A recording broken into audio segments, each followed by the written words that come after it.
family close to us had a tragedy this past week, and that a baby that was full term was born stillborn.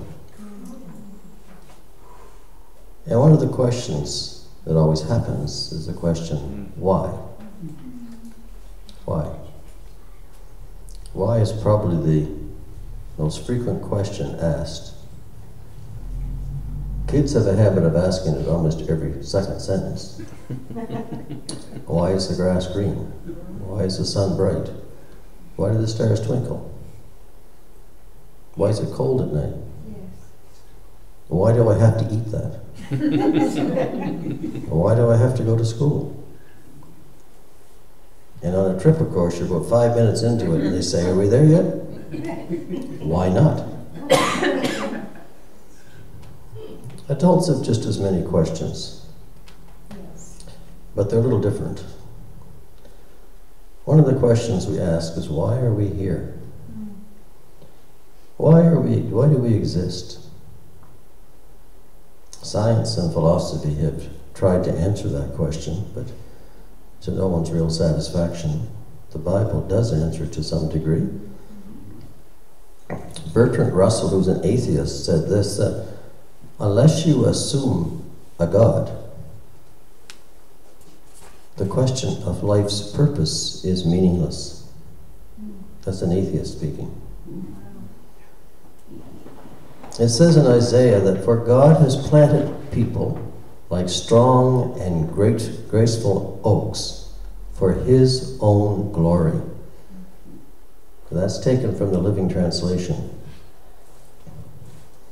Revelations 4 puts it, for you created all things, and by your will they exist and were created.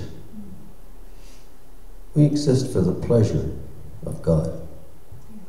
That's really why. We're here at his pleasure, by his pleasure, and for his pleasure. But not everyone, I'm sure, is pleasing to God. What we do, how we act. And the second question is, why do bad things happen to good people? If you look into Romans, it's really a non-question because no one is really good. Romans says that no one is righteous. No, not one. Therefore, there's no really good people for something bad to happen to.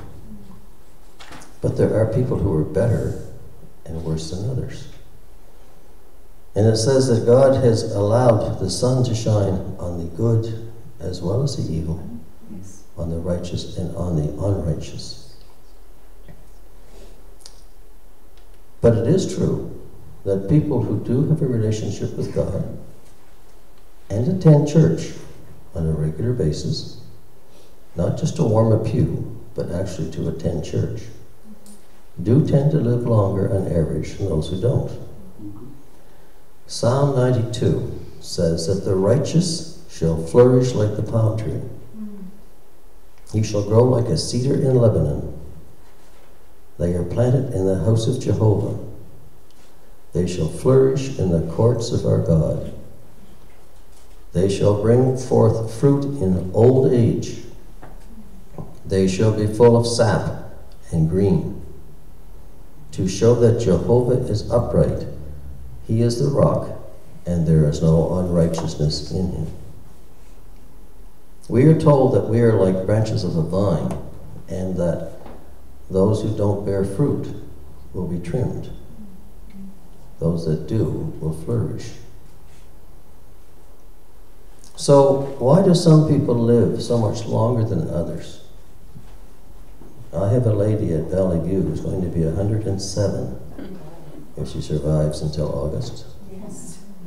Why does God allow some people to live such a long life?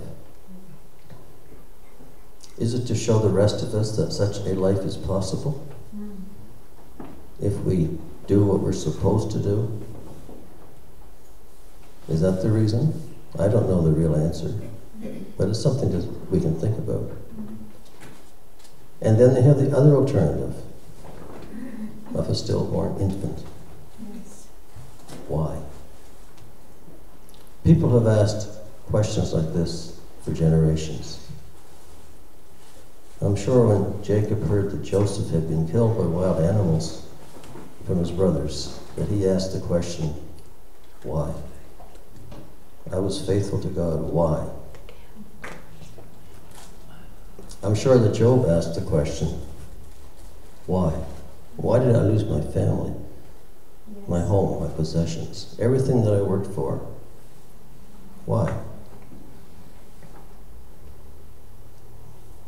Why did the Israelis suffer so long in captivity? Why did God not take them out earlier?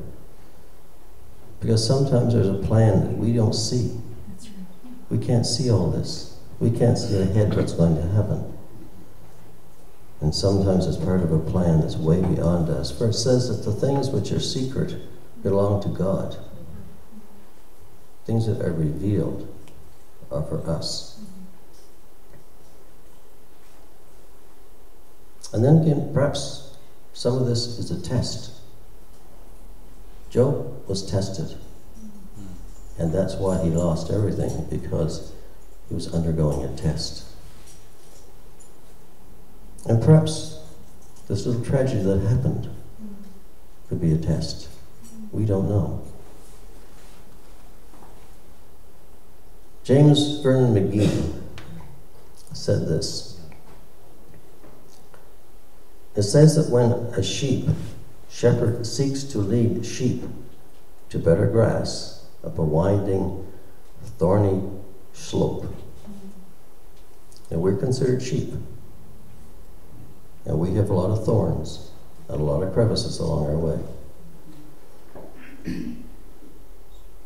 He often finds that the sheep will not follow.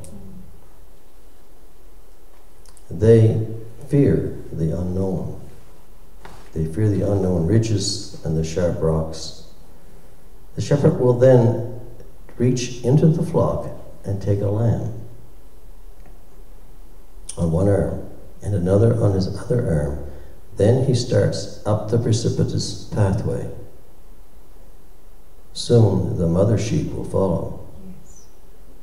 And following that, the whole flock, the whole herd will come. So it is with the good shepherd. Sometimes he reaches into the flock and takes the lamb to himself. He sees the experience to lead his people, to lift them to new heights of commitment as they follow the little lamb all the way home. Yes.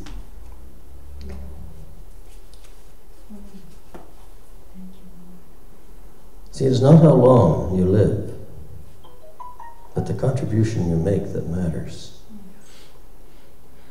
And yes, these little ones have made their contribution too. They have opened the hearts of their loved ones to the realities that we all are heading towards home. Why do things happen? Things are more complex than I'll just put it, but that gives some indication. Because these things that happen are like a test. Job questioned God many times, but he never cursed God. That's right. Mm-hmm. That's right. So these things that happen will lead either one of two things. Either you'll open up and become committed to the God that took your loved one, or you'll be angry and upset and draw further away. It's a test. A test no one wants to go through. A test we all pray we don't have to go through. But it happens. And how we respond to it depends upon the future outcome. Yes. So let's consider this. That bad things happen. Things we can't explain happen. Things we would like to have answers for, but don't. But our purpose is to be a pleasure to God, to worship Him, to honor Him and to trust Him. Yes. And this will either draw us closer or drive us away. It's all up to us when these things happen. Yes. And that's something to think about.